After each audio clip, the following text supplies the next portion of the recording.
104.5 The Team, your home for UAlbany Athletics. And Big Board Sports with Roger Weiland and our boy Zach By. Zach By joins us right now. Hey, Zach, you been reading the newspaper lately? Yeah. Hey, Goz, you see the front page of the sports section for the TU? Oh, well, look at that. That's the other show on 104.5 The Team. What? What did you do? I mean, I don't think we did much of anything. We just talked about the game, but this is such a rivalry with these guys, and they're both. It's both so personal. Jimmy fired a couple shots. Will fired back. I mean, this is what two biggest kids on the playground. Sooner or later, they're going to get into an argument. It almost feels like that. I think we just have to remember that it's a game. They're kids playing a game. 18, 19, and 20-year-old kids who are going to try to prevent another team from putting a ball through a cylinder, and we just have to remember that that's what it is. Whether it's a feud instead of a rivalry, I'm not quite sure. If anything serious ever happened, both schools would be rushing to the other to help the other out. And they're both amazing guys. And they are, but they're both protective of the programs, and a slight was perceived, and so you got a little barking back and forth. It builds up for a lot of hype coming into to the Albany Cup. It may be fair to ask this because we all have a relationship with both coaches that it is a local event, so sometimes the drama off the court sells tickets and people want to get involved. It feels like from our end, this is not a sell ticket promotion. This is real. Because they're already going to sell all the tickets. Exactly. I just want to clear that up to make sure, because people may wonder if this has become a media creation for the business. No, definitely not. It was just really just a couple comments, about with Division III scheduling, or Jimmy came out and said unexpectedly that they were only going to this FQ one time. Well, that was news because we didn't know that. We had never heard that. And Will feels the type of way about it and saying, hey, we deserve this game here. We worked our butts off through the years. We've built up the credibility as a Division I program. And, he's trying to say, point to any other series around the country where one team just goes to the other year after year. I honestly, I swear to God, I literally get both sides. I mean, there's two different sides to the coin.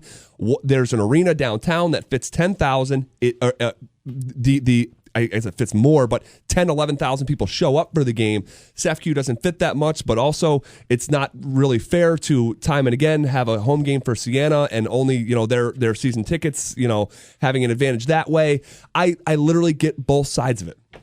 It's one of those things too where I know, a lot of radio shows would be thrilled that the newspapers can't stop talking about them. You're uncomfortable with your kind of role in this. Well, the thing was, I think it was perceived for a moment that I was trying to pigeonhole Jimmy into saying something. That you were Will Brown Jr. Right now as well. And listen, Jimmy and I have a relationship. He's kind of busted on me a little bit. That's fine. If we didn't have a relationship, he would have never called me Will Brown Jr. I get that. Mm-hmm. I've known him since he came in. We've always got along. I still really like Jimmy. But it was perceived for a second that I was kind of stirring the pot. You guys both listened to the audio.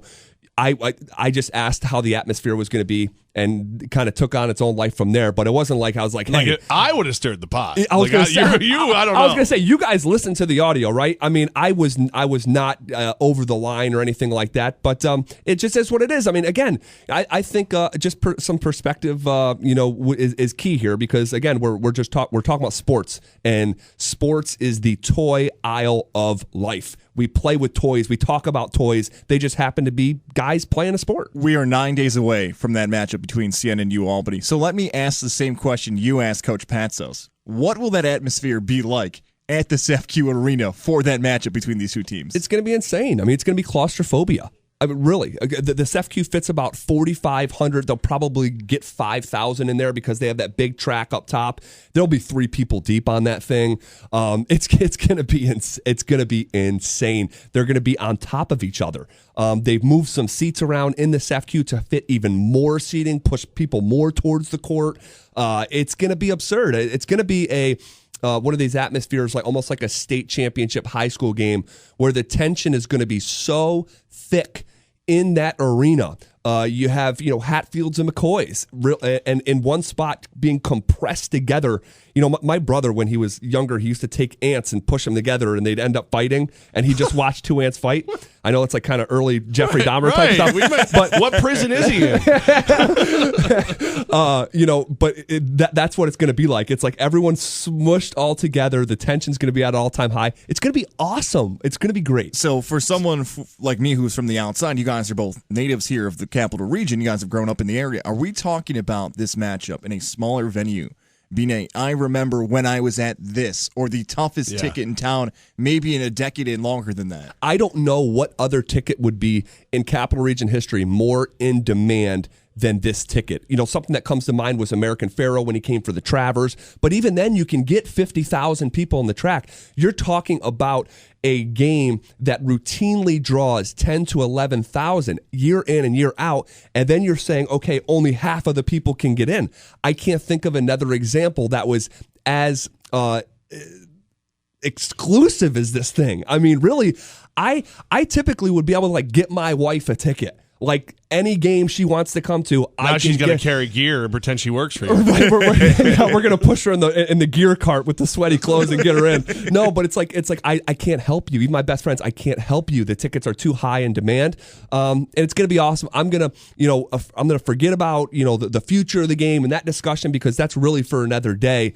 We just need to enjoy this. A lot of regions don't have two really good Division I basketball players in their own backyard. We do. Let's enjoy it. Well, see, the beauty of it is, when everything relaxes, Patsos and Brown are great guys, and they'll figure this out. They'll be fine. Mark Benson, John D'Argenio, they're going to figure it out. Everything will be fine. Totally. The one guy, the coach, who I feel like should be the most angry right now is Greg Gattuso. He's got a game left, and we're not even. This game's 9 days away. Poor Gattuso's leading the UAlbany Great Danes into another game that he's got to win, and we're not even talking about him. It's it's true. It's kind of been overshadowed a little bit because of some of the pseudo controversy. I don't really look at it as controversy, but it's great for headlines and stuff like that. And you can call me little Greg Gattuso. I'm okay with it. Yeah, Greg Gattuso Jr. over there. No, because he's smaller than me now. That guy's losing weight like a champ. I know. But what the football program did last week, and I had the opportunity to be on play-by-play on that game right here on 104.5. It was one of the best games I've ever seen Albany play. They were down 22-0 to a nationally ranked New Hampshire team that has gone to a record 12 consecutive postseasons. Not North Dakota State, not Montana, not Sam Houston State, not Chattanooga. All these perennial powerhouses have been to as many postseasons as New Hampshire has, and Albany just ended that streak this past week. It looked like an NFL running back on the field with Elijah Eby Token Hanks. It was like he hit the easy button at Staples. He was just just gave it to Eby Token Hanks and just go ahead. Yeah, 298 yards, 3 touchdowns.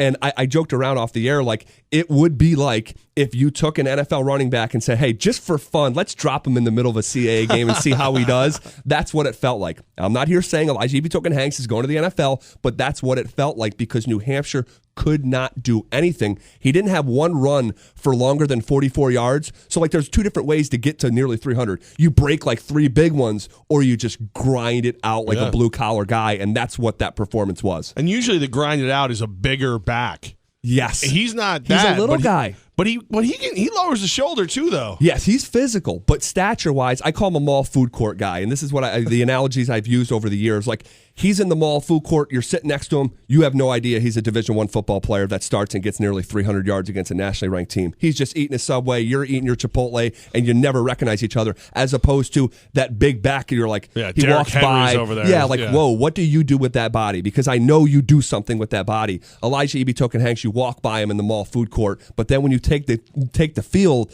it's like, wow, this guy is elusive, he's physical, and he's really fun to watch.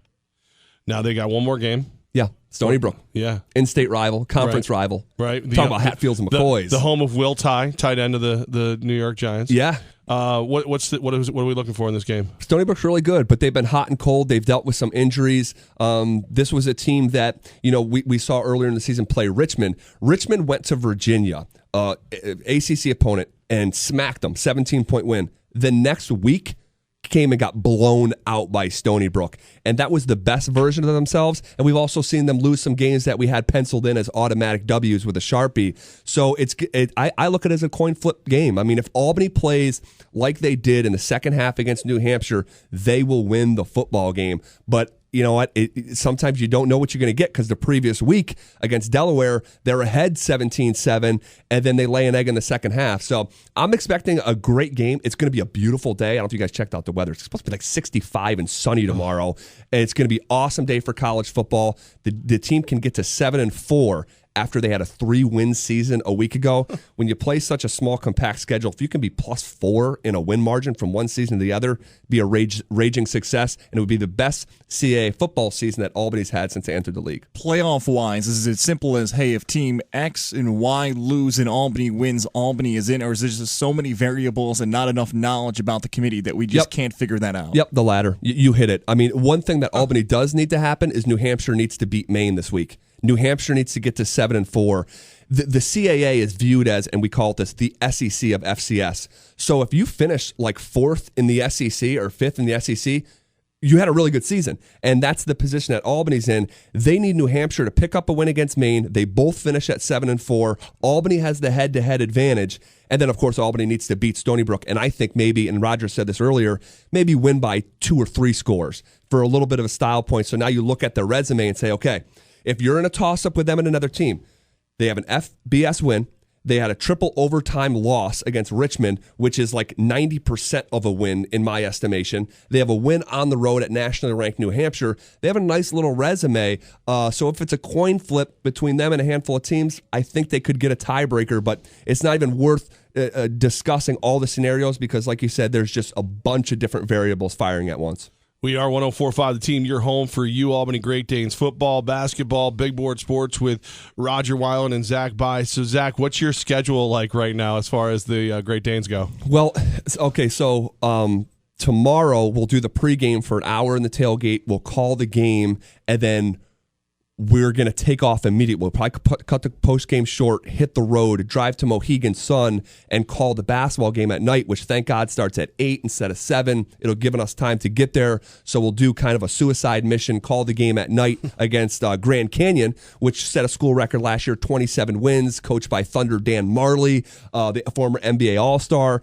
And then after that, we'll probably go right to the roulette wheel, gamble away our game check, and then hopefully sleep in, and then call the game the next night against Brown, and then try to get back in time for Big Board Sports on Monday morning. The game doesn't start till 8 Sunday night, so again, it's going to be a suicide mission. We won't get out of there till 10:30. Be home about 1 o'clock in the morning.